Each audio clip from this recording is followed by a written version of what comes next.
Oi, você sabe que existe aí um movimento de militantes políticos da dita resistência, que não quer que seja chamado de oposição para dizer que não há uma democracia no Brasil, e há. Como se fossem esses movimentos donos da verdade, querendo impor a narrativa de que existem ameaças à liberdade de imprensa e à segurança de fontes anônimas no Estado de Direito vigente no Brasil, o que não é verdade. E esses movimentos elegeram como seu herói, seu mártir, o grande representante dos ameaçados, o advogado americano Glenn Greenwald. Glenn Greenwald, eu estou cansado de dizer aqui, mas não vou cansar, não é jornalista.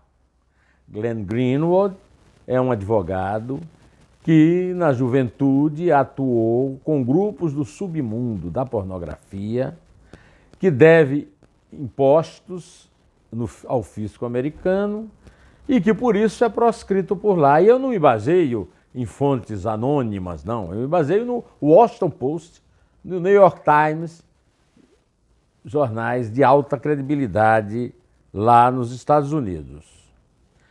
Ele se tornou famoso e é apontado como jornalista num episódio conhecido como WikiLeaks, que foram mensagens hackeadas por Edward Snowden e Julian Assange, que saíram dos Estados Unidos, e ele também saiu, veio para o Brasil, onde se casou com um brasileiro, o baiano David Miranda, que adotaram crianças, e que, portanto, não é personagem do decreto do Moro de deportação, que foi recentemente assinado. Seu site, The Intercept Brasil, nunca produziu uma notícia, nunca deu um furo realmente relevante, nunca se tornou leitura obrigatória por ser um produto jornalístico. Não pode ser comparado o trabalho do Intercept Brasil ao trabalho da Operação Lava Jato, que devassou o maior crime, a maior denúncia de corrupção da história, levando para a cadeia o político mais importante do Brasil em atividade, Luiz Inácio Lula da Silva, o dono do PT, e o maior empreiteiro do Brasil, protagonista do mesmo escândalo, o Marcelo Odebrecht, da construtora Odebrecht. As denúncias até agora feitas contra a operação pelo site são denúncias de eventuais deslizes éticos do ex-juiz Sérgio Moro, que é responsável pela Operação Lava Jato, era responsável pela Operação Lava Jato, em contato com os procuradores, principalmente o coordenador da Força Tarefa da operação em Curitiba, Deltan Dallagnol. Até agora, nenhuma perícia foi feita sobre nenhuma mensagem. Mas agora vai ser feita, porque a Polícia Federal, na Operação Spoofing, deflagrou a prisão de 4 Arara Hackers. Arara Hackers é um neologismo genial da minha amiga Cora Ronen, minha colega, filha do gênio Paulo Ronen, né? Grande crítico de literatura. Pois é, e agora o juiz que for julgar esse caso penal, crime penal, vai decidir se vai ou não fazer perícia. O próprio Glenn Greenwald, o dono do Intercept Brasil, disse que os peritos são os jornalistas dele, uma informação a respeito da qual o único comentário que eu posso fazer é tenho 52 anos de jornalismo, já escrevi muitas reportagens baseadas em coisas assim, fontes anônimas, e nunca fiz perícia de nada. O melhor repórter investigativo do Brasil é o Fausto Macedo, que comanda o site do Fausto Macedo no portal do Estadão, e também deu uma testemunha que ele sempre usou perícias de peritos oficiais, né? Bom, o Greenwald, para a defesa própria, insiste na teoria da informação obtida de fonte anônima. Mas os Arara Hackers, que estão presos lá em Brasília, na Polícia Federal, contaram outra história, que também não é uma história assim para a gente apostar 100% nela, porque ela está cheia de furos, né?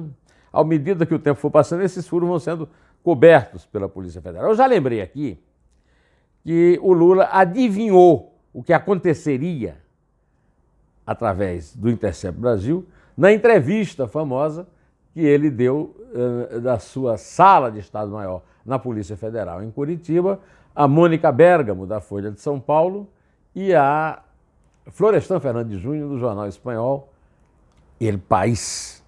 O Lula disse que a obsessão da vida dele é desmoralizar Moro e Dallagnol. A obsessão da Intercept Brasil também parece ser essa. Há outras coincidências. Em outros vídeos anteriores, eu refiz aqui, eu tomei notas aqui, quero que você me perdoe esses desvios de olhares, né? A cronologia suspeita das agendas coincidentes de Lula e Greenwald. E o Merval Pereira, em sua coluna no Globo, mostrou que Walter Delgatti, o Vermelho, disse que entregou o material dessas denúncias contra Moro e Deltan Dallagnol, entre outros, no Dia das Mães, dia 13 de maio, através de Manuela Dávila, do PCdoB, Partido Serviçal do PT. 9 dias depois, o Glenn Greenwald, pessoalmente, com autorização da Justiça, obtida em janeiro, né, obtida no começo do ano, disse que deu ao Delgatti a localização de Glenn Greenwald. E Glenn Greenwald procurou o Delgatti e daí mantiveram a comunicação, que já tira a natureza anônima. Ninguém atende um telefone anônimo, não é verdade? Alguém deve ter falado algum nome, né? Depois, então, 9 dias depois de ter recebido, ele entrevistou o Lula. E 19 dias depois de ele ter entrevistado o Lula, começou a pingar o seu veneno em gotas, em tiquinhos, como se diz. Aos tiquinhos ou em tiquinhos? Como se diz lá em Campina Grande. Por meio do Intercept Brasil e seus parceiros brasileiros, Folha de São Paulo, Veja e Bad News. E, de todo modo, geral pela mídia em geral, pelos meios de comunicação, pelos jornais, pelas emissoras de televisão. Isso aí não é nem suspeita, isso é uma evidência, tá certo? Isso é óbvio. Quando começou esse episódio, lá na semana posterior ao domingo em que foi revelado, eu escrevi um artigo no blog do Neumann, mostrando que jornalismo sem contraditório é propaganda política ou propaganda comercial. Ou seja, Glenn Greenwald continua não sendo um jornalista. Ele é um advogado, é um militante político, um panfletário, um agitador, mas jornalista não. No entanto, a Associação Brasileira de Imprensa realizou, na noite passada, um ato em solidariedade ao Glenn Greenwald, porque considera que ele está sendo ameaçado e pelo fato do Moro, seu principal alvo, ser o ministro da Justiça, né? É um ato que reuniu gente dentro e fora da ABI, no centro do Rio, e contou com a presença de artistas como Chico Buarque, Tereza Cristina, Camila Pitanga e Wagner Moura, entre outros. O ato começou às 6h30 e acabou por volta das 10. Foi muito animado. A ABI defende a integridade do advogado que se diz jornalista e o direito ao sigilo da fonte e ao livre exercício da profissão. Eu tomei nota de lembranças que eu tenho da história. A ABI, sob a presidência de Barbosa Lima Sobrinho, que foi até governador de Pernambuco, prestou relevante serviço à democracia brasileira, atuando na resistência civil à ditadura militar. Mas esse passado não basta para justificar a pregação de uma mentira que tenta desqualificar o Estado de Direito, vigente no Brasil, e até agora, recentemente maculado apenas pela única ameaça recente à liberdade de imprensa no Brasil, a censura à revista Cruzoé e o vexame da convocação arbitrária de um dos editores do site antagonista, o Mário Sabino, ao comparecimento para explicações na Polícia Federal, uma intimação. Isso sim, é uma ruptura da democracia, do direito ao sigilo da fonte e da liberdade de imprensa, mas a ABI, os sindicatos jornalísticos e as entidades que se pronunciaram em favor de Glenn Greenwald não se lembraram de se solidarizar com Mário Sabino e com Diogo Mainardi, do antagonista.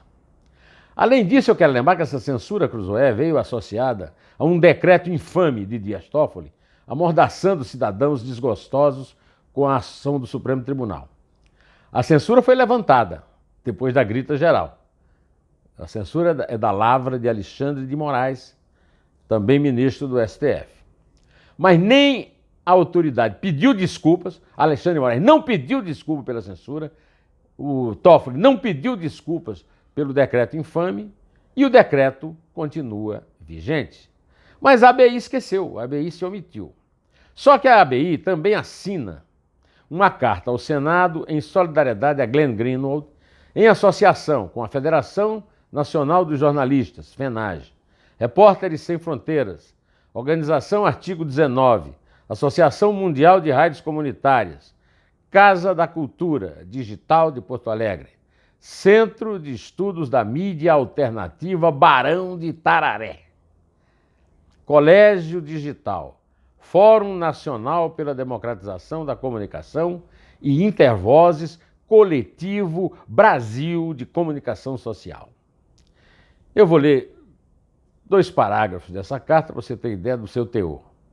Desde a divulgação há um mês de conversas atribuídas ao atual ministro da Justiça, o ex-juiz Sérgio Moro, com procuradores do Ministério Público Federal, em especial Deltan Dallagnol, no âmbito da nominada Operação Lava Jato, o jornalista e pessoas ligadas a ele, Glenn Greenwald, sofrem com assédios, insultos e ameaças das mais diferentes formas. Igualmente, causa espanto a inércia por parte do governo brasileiro quanto às hostilidades e ameaças sofridas pelos jornalistas. Em tempos de necessária defesa da Constituição brasileira e da nossa democracia, queremos reforçar que o direito à liberdade de expressão, onde se inclui o exercício da livre imprensa, ganhou proteção constitucional após os duros anos do regime ditatorial. Eu fiquei muito impressionado com a grande importância dessas associações aqui relacionadas e então notei a ausência da Associação Nacional de Jornais, que também caiu na armadilha fácil da defesa da garantia da proteção da fonte, que até agora nada tem que ver com os fatos investigados na Operação Spoofing. Lá na festa lá da ABI, se divulgou um vídeo do Rodrigo Maia, que também quis tirar a sua casquinha nessa farra de defesa da democracia, dizendo que um agente público entregou uma informação sigilosa a um meio de comunicação. Não foi agente público, foram hackers que invadiram o telefone, inclusive o dessa anta, né? Pois é, o Maia, o Botafogo da lista de propinas da Odebrecht, está mal informado. A Operação Spoof está desvendando um crime grave de invasão de telefones de cidadãos e autoridades. Não é um caso similar ao Wikileaks, né, aos Pentagon Papers ou ao Watergate, trabalho de repórteres pesquisando e publicando fatos contraditórios e consultando especialistas, como era o Deep Throat, né, a famosa fonte anônima do caso de Carl Bernstein e Bob Woodward, no caso Watergate de Washington Post. Então, para concluir, eu vou ler aqui um parágrafo que eu acabo de escrever. Não há nenhuma restrição à publicação de opiniões divergentes no Brasil. Isso é mentira. Mentira é de serviço semelhante à censura na democracia e é punida no Código Penal, que é o que está sendo aplicado no caso dos Arara Hackers, e em quem os financiou ou está usando material que não vazou de nenhuma repartição pública, mas foi obtido por quebra de sigilo telefônico, ao que me consta, não autorizado pelo juiz e que até agora não foi condenado por Toffoli, embora haja ministros do STF e do STJ na lista dos que tiveram seus celulares invadidos pelo crime de terem usado o aplicativo russo Telegram. E tenho dito. Direto ao assunto, em té, e só a verdade nos salvará.